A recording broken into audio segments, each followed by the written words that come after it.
Very pleasant morning to all of you, beta. So today we are going ahead with the variations topic, and today we are going to do the Mendel's experiments. And this particular person is Gregor Johann Mendel, father of genetics. Okay, beta. So now coming to next, बेटे first of all genetics start करने से पहले Mendel's के experiment पढ़ने से पहले हमें पता होना चाहिए कि जीन क्या है। बेटा मैंने रिप्रोडक्शन की इंट्रोडक्शन में ये बहुत अच्छे से करवाया था कि जीन क्या होता है। एक बार फिर से बेटा हमें पता है कि ये हमारा डीएनए है, ये डबल स्टैंडर्ड पड़ा हुआ है, डबल स्टैंडर्ड डीएनए। बेटा अब इसी डीएनए के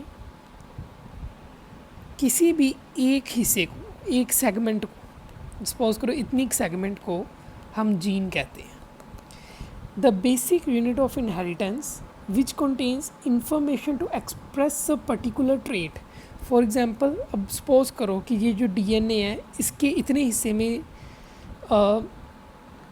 इंफॉर्मेशन है कि बच्चे की हाइट कितनी होगी, इसमें है कि बच्चे का कलर कैसा होगा, है ना, वो काला होगा, गोरा होगा, इसमें है कि बच्चे की जो फेस है वो कैसा होगा, इसमें है कि बच्चे के जो बाल हैं शरीर के वो कैसे होंगे। सो सपोज़ करो जी अलग अलग जीन्स जो हैं, जो अलग अलग जो करैक्टर्स हैं, ये बेसिकली करैक्टर्स हैं, तो इनके जो डीएनए का जो पार्ट है जो इसको कंट्रोल कर रहा है, वो पार्ट को हम क्या कह रहे हैं, जीन कह रहे हैं। So it is a gene is a segment of DNA chemically and physically located on the chromosome. So बेटा मैंने आपको बताया था पहले भी कि सपोज करो कि ये एक डीएनए है, इसके ऊपर क्रोमोसोम होता है एंड क्रोमोसोम के ऊपर क्या पड़ा होता है, जीन्स पड़े होते हैं। So hope this is clear. Okay, so now coming to next point. बेटा अब ये फिर से ग्रीगर जोहन मेंडल। बेटे मैं इनका नाम मैं बार बार इसलिए लिख रहा हूँ क्योंकि आपको इन पर क्वेश्चन आता है। द फादर ऑफ जेनेटिक्स कौन थे, ग्रीगर जोहन मेंडल। बेटे ग्रीगर जोहन मेंडल साहब ने कौन सा प्लांट यूज़ किया था अपने एक्सपेरिमेंट के लिए, सो उसका नाम है पाइसम स्टाइवम। ओके, सो पाइसम स्टाइवम।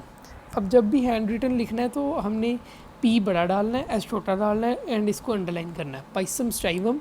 और इसका कॉमन नेम है गार्डन पी। बेटे जो मटर का प्लांट होता है वो इन्होंने अपने एक्सपेरिमेंट के लिए यूज़ किया था। ओके, एंड बेटा ये क्वेश्चन आता है आपको कि कौन सा जो है वो एक्सपेरिमेंट यूज़ किया था एंड कौन है father of genetics. Okay, now coming to next point कि मेंडल साहब ने गार्डन पी को ही क्यों चूज़ किया अपने एक्सपेरिमेंट्स के लिए, क्यों चूज़ किया बेटे, क्योंकि इसके एक 3 रीज़न्स हैं। सबसे पहले कि ये तो ईजीली अवेलेबल था, मतलब इसको ढूंढने में ज़्यादा दिक्कत नहीं होती थी, जगह जगह पे था। दूसरे नंबर पे ये बाइसेक्सुअल था, सो हमें एक फ़ीमेल प्लांट एंड एक मेल प्लांट लेने की ज़रूरत नहीं थी क्योंकि ये बाइसेक्सुअल था, इसमें मेल वाले करैक्टर्स भी थे, फीमेल वाले करैक्टर्स भी थे। उससे फ़ायदा क्या हुआ कि ये सेल्फ फर्टिलाइजेशन करता था। सेल्फ फर्टिलाइजेशन से इसकी प्योरिटी जो थी वो मेंटेन रहती थी कि उसमें ज़्यादा वेरिएशंस आने की चांसेस नहीं थे। Thirdly, it has 7 characters each with contrasting traits, that is 14। बेटे इसके पास 7 करैक्टर्स थे। अब करैक्टर क्या होते हैं, ट्रेट क्या होते हैं, ये नेक्स्ट स्लाइड में हम पढ़ेंगे। बेटे 1 वर्ड अबाउट मेंडल। मेंडल बेटे पहले पर्सन थे जिन्होंने मैथमेटिकल लॉजिक्स जो थे वो बायो में अप्लाई किए एंड प्रूव किया उनको अपने एक्सपेरिमेंट से। सो बेटा ये भी एक क्वेश्चन है, एमसीक्यू है एंड ये भी एक क्वेश्चन है। And Mendel choose dash for his experiments. So बेटे इसका आंसर मैंने पहले भी बता दिया था, क्या लिखना है, पाइसम स्टाइवम। ओके बेटे अब ये टॉपिक थोड़ा सा डिफ़िकल्ट है, इसको बहुत ही ज़्यादा ध्यान से सुनना एंड आई होप अगर आपको समझ नहीं आए तो इस वीडियो को दोबारा से सुन लेना क्योंकि इसको 2-3 बार सुनोगे तो ये समझ आएगा। ओके, नाउ बहुत ही ध्यान से अभी पेन अपने नीचे रख दो, सिर्फ वीडियो की तरफ देखना है, अभी लिखना कुछ नहीं है। सो बेटे first of all alleles. Alleles क्या होते हैं, एलील होते हैं कि डिटर्मिनर ऑफ ट्रेट्स। अब ट्रेट क्या होता है बेटा, सपोज करो हाइट है, क्या है, हाइट, कोई बंदा है उसकी कुछ हाइट है ना, हाइट है। बेटे हाइट एक करैक्टर है, क्या है, करैक्टर है बेटे। जहाँ ते बंदा टॉल होगा या फिर वो डवार्फ होएगा, चाहे तो लंबा होगा चाहे बौना होगा चाहे छोटा होगा। सो बेटे ये जो टॉल है ना या फिर ये डवार्फ होना, ये ट्रेट है उसके, मतलब एक करैक्टर है। हाइट एक करैक्टर है, कोई बंदे की हाइट कितनी है वो एक करैक्टर है उसका बेटे। वो लंबा है या छोटा है वो उसका ट्रेट है, उसका क्या है, ट्रेट है। एंड बेटा हम कह रहे हैं कि alleles are determiners of traits, कि बंदा टॉल होगा कि डवार्फ होगा ये कौन डिसाइड करेगा, अलील डिसाइड करेगा। कौन डिसाइड करेगा, अलील। ओके, अब आगे फिनोटाइप। फिनोटाइप क्या होता है, the physical appearance of any character is called phenotype, यानी कि ट्रेट। बेसिकली ट्रेट को ही हम क्या बोल रहे हैं, फिनोटाइप। कि कोई बंदा लंबा है, फॉर एग्जांपल टॉल है कोई, या फिर कोई डवार्फ है, या फिर कोई गोरा है, या फिर कोई काला है, वो सब कुछ क्या है उसके फिनोटाइप। अब जीनोटाइप क्या है, जीनोटाइप क्या है कि उसके करैक्टर को चाहे उसके ट्रेट को जेनेटिकली लिखना, वो है जीनोटाइप। फॉर एग्जांपल टॉल को हम लिखते हैं टी, ठीक है बेटे। अब ये टी कैसे आया इसके बारे में थोड़ी देर बाद में हम डिस्कस करेंगे। अब जैसे मैंने कहा हाइट एक करैक्टर है, टॉलनेस डवार्फनेस उसके दो ट्रेट हैं, एंड टी उसके अलील्स हैं। अब जैसे कोई टॉल है ना बेटा, जैसे कोई टॉल है तो सपोज़ कर लो ये टी को हम कह रहे हैं कि ये टॉल है, ये छोटे टी को हम कह रहे हैं कि ये डवार्फ, ठीक है बेटे। सो ये उसके दो अलील्स हैं, इनको पूरी डिटेल में अगली स्लाइड में डिस्कस करेंगे। नाउ कमिंग टू नेक्स्ट बेटे, अब सपोज करो अब हमें पता है, अब जीनोटाइप मैंने जैसे ये टी लिखा था, अब आप पूछोगे कि ये टी दो बार क्यों लिखा है, टी है ना, एक बार भी लिख देते तो ये टॉल हो जाता। बेटे देखो, एक पेरेंट में एक मेल होता है, एक फीमेल होती है ना, एक मदर होती है, एक फादर होता है ना, एक मदर होती है एंड एक फादर होता है। बेटे हमें पता है, हमने सेक्स डिटर्मिनेशन में पढ़ा था कि एक मेल गैमीट देगा, एक फीमेल गैमीट देगा। एंड बेटे उस गैमीट में एक के पास ये वाला लील होगा एंड एक के पास भी ये वाला लील होगा, यानी कि एक अलील मदर देगी, एक अलील फादर देगा, एंड दोनों को मिला के क्या बन जाएगा, जीनोटाइप, ठीक है बेटे। इसीलिए हमने दो बार टी लिखा है कि ये एक बार मदर से आया है, एक बार फादर से आया है, एक टी फादर से आया, एक टी मदर से आया। Okay, got it. I hope कि आपको समझ आई है। ओके, अगर नहीं आई तो वीडियो को फिर से देख लेना। नाउ कमिंग टू नेक्स्ट बेटे, अब होमोजाइगस जीनोटाइप क्या होगा।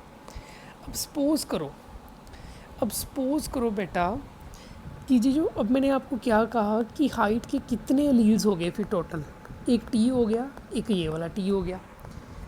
होमोजाइगस का मतलब ये है कि अगर दोनों के दोनों, यानी कि मदर ने भी और फादर ने भी, दोनों ने भी एक सा अलील दे दिया, यानी जहाँ तो उसने ये वाला अलील दे दिया जहाँ फिर उसने ये वाला अलील दे दिया।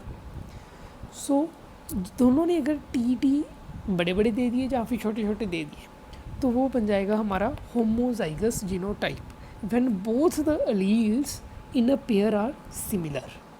ओके, अब दूसरा है हेटेरोजाइगस जीनोटाइप, यानी कि फादर ने तो ये वाला टी दिया लेकिन मदर ने ये वाला टी दे दिया छोटे वाला, जहाँ फिर फादर ने ये वाला दे दिया जहाँ फिर मदर ने ये वाला। तो सो अगर both the alleles in a pair of are contrasting, चाहे डिफरेंट है अगर वो, तो वो कौन सा अलील होगा, heterozygous genotype. Okay, got it बेटा।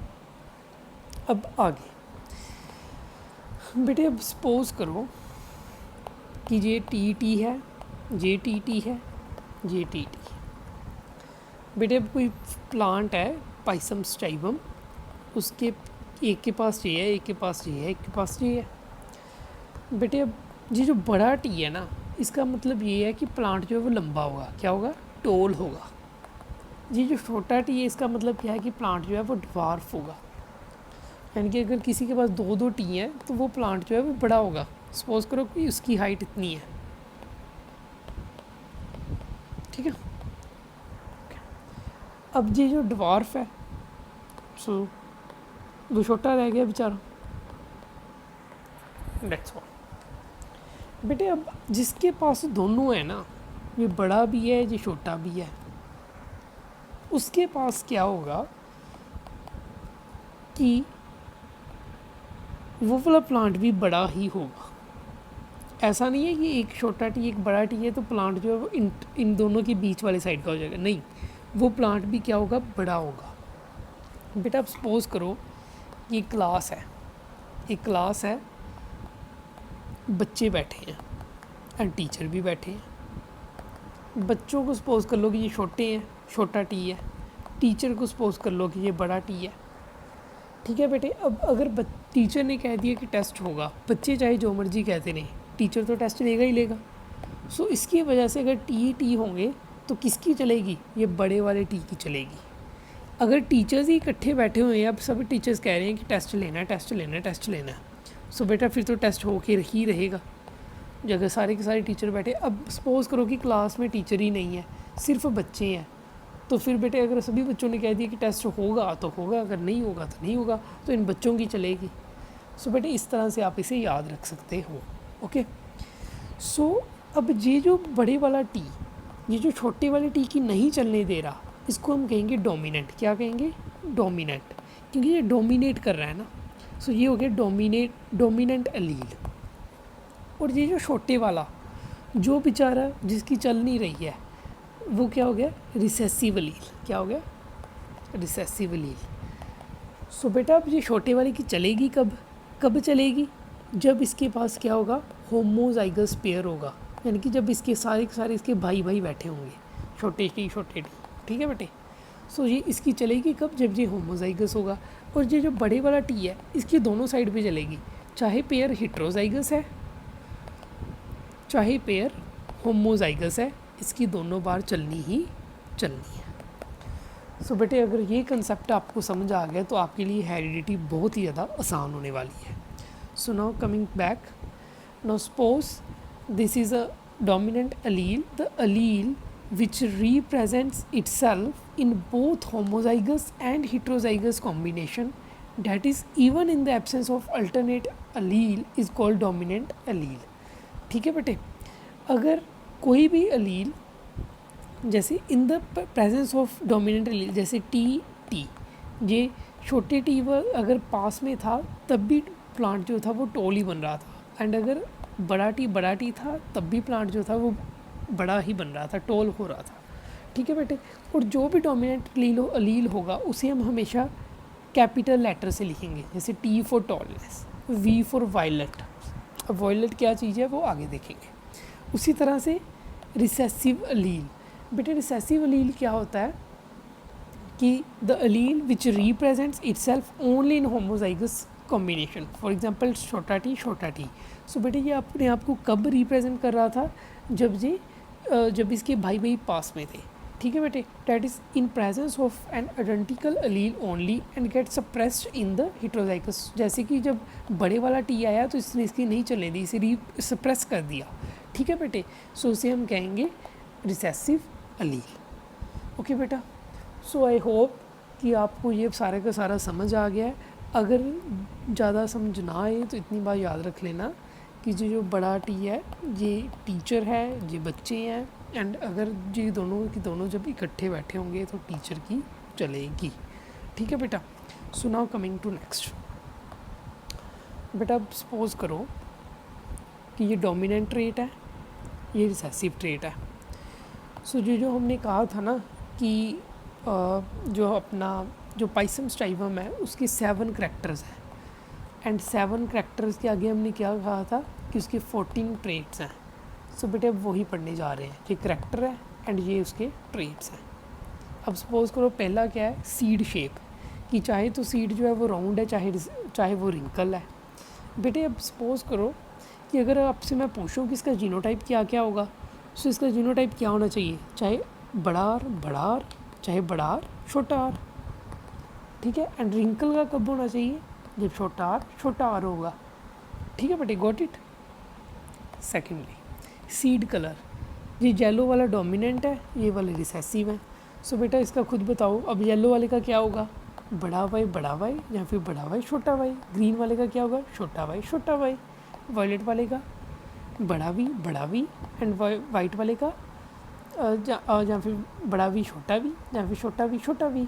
ओके, एंड इसी तरह पॉड शेप का फुल का क्या होगा, बड़ा एफ या फिर बड़ा एफ छोटा एफ। इसका जीनोटाइप क्या होगा, छोटा एफ। इसका जीनोटाइप क्या होगा, बड़ा जी और बड़ा जी छोटा जी, और इसका क्या होगा, छोटा जी। ठीक है बेटे। सो अब ये आप कहोगे कि यहाँ पे तो वाई से शुरू हो रहा है येलो, पर यहाँ से तो, पर हमने क्या देखना है कि डोमिनेंट वाले का कौन सा पहला लेटर है। जो डोमिनेंट वाले का पहला लेटर होगा उसी से हम उसका जीनोटाइप जो है वो अलील जो है वो डिसाइड करेंगे। उसी तरह फ्लावर पोजीशन कि चाहे वो एक्सियल है चाहे वो टर्मिनल है। सो बेटे चाहे एक्सियल है तो एक्सियल वाला डोमिनेंट अलील है, ये वाला रिसेसिव अलील है। सो अलील क्या होगा, बड़ा ए छोटा ए या फिर बड़ा ए एंड छोटा ए। उसी तरह टॉल, बड़ा टी छोटा टी। सो बेटा ये इसके सारे के सारे हो गए जीनोटाइप। सो बेटे this is all about this particular video and thanks and have a very nice day ahead. कल हम पढ़ेंगे अब मेंडल्स के एक्सपेरिमेंट। ओके, थैंक यू बेटा।